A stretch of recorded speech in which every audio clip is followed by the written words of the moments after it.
Bonjour, bienvenue dans cette vidéo. Comment fonctionne un contacteur? Qu'est-ce qu'un contacteur en industriel? Comment tester la continuité des contacts du contacteur et la continuité de la bobine du contacteur? Une bobine de contacteur, c'est ce matériel-là. Donc là, on voit bien la bobine.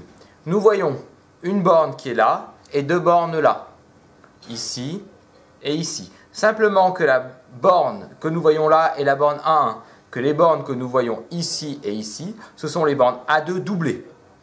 Sur chaque bobine, nous allons avoir une indication qui est très simple, qui est la tension à laquelle nous pouvons alimenter la bobine de notre contacteur. Un contacteur, c'est ce matériel-là. Il en existe de plusieurs puissances et de plusieurs sortes.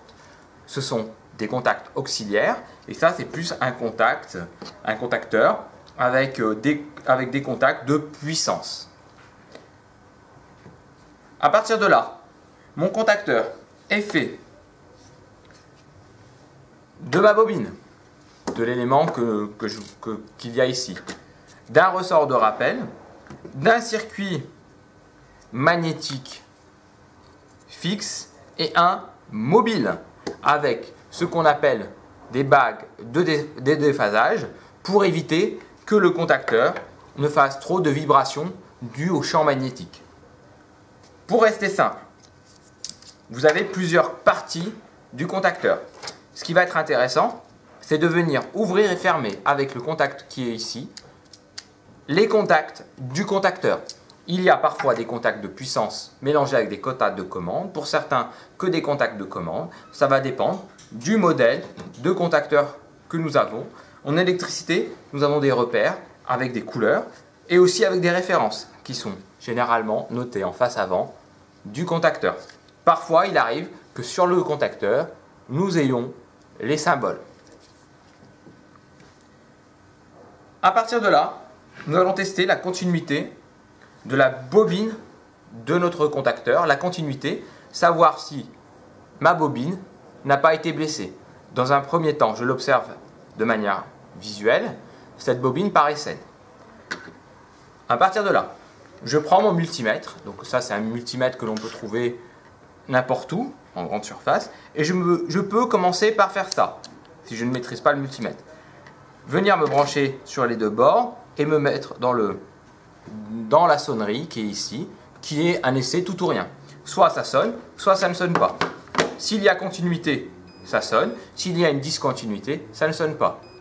Je viens là, je teste ma bobine entre A1 et A2 et je regarde s'il y a une continuité. Voilà. Là, on entend sonner.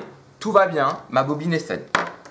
Je pourrais aussi utiliser la partie ohmmètre de mon installation, qui est plutôt par là. Voilà. Je me mets en ohm. Ohm, c'est ce symbole qui est juste là. À partir de là, je viens sur la bobine de mon contacteur et je fais les essais. Je viens de tester. Et sur mon multimètre, je vais avoir une indication. Alors, je vais vous montrer ça. Là, on va avoir une valeur. Donc, c'est pas facile de manipuler ça. Voilà.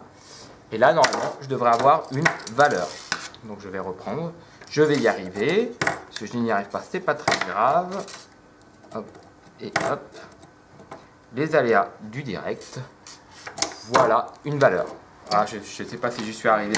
Mais voilà, vous avez compris le principe. Tout simplement, on avait une valeur de 0,3 ohm. C'est une valeur très faible par rapport à la bobine que nous avons. Maintenant, idem, pour tester la continuité de nos contacts.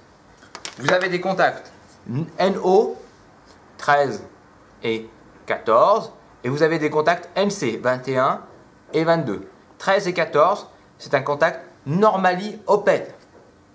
21 et 22, c'est un contact normally close. Les contacts ouverts sont des contacts à fermeture. Les contacts fermés sont des contacts à ouverture. Les contacts ouverts sont des contacts à fermeture. Donc il y a cette difficulté à bien comprendre par rapport à notre contacteur. Donc ce qui est ouvert donc pas en contact, assure, donc on s'assure qu'il y a bien une discontinuité, ça veut dire que ça ne sonne pas. Si je me mets là, ça ne doit pas sonner. Donc quand je me dis là, c'est sur la borne 13 et 14 de mon installation. D'accord? 13 et 14, ça ne sonne pas. Par contre, 21 et 22, qui a un contact MC, ah, là on entend bien sonner. À partir de là, ça va être plus facile pour moi de vous montrer les valeurs que l'on peut attendre. Voilà. Voilà les valeurs que l'on a avec la position de notre commutateur. Des valeurs très faibles, de l'ordre de 2 ohms. Voilà. Alors, généralement, en entreprise, nous allons utiliser ce genre de multimètre, voire ce qu'on appelle des pinces ampères métriques. La pince ampère métrique permet de mesurer l'intensité en passant simplement un seul fil à l'intérieur. Et au niveau de nos commutateurs, on retrouve la même chose que le multimètre avec un affichage ici numérique. Voilà pour le contacteur de manière très simple et à bientôt pour une prochaine vidéo.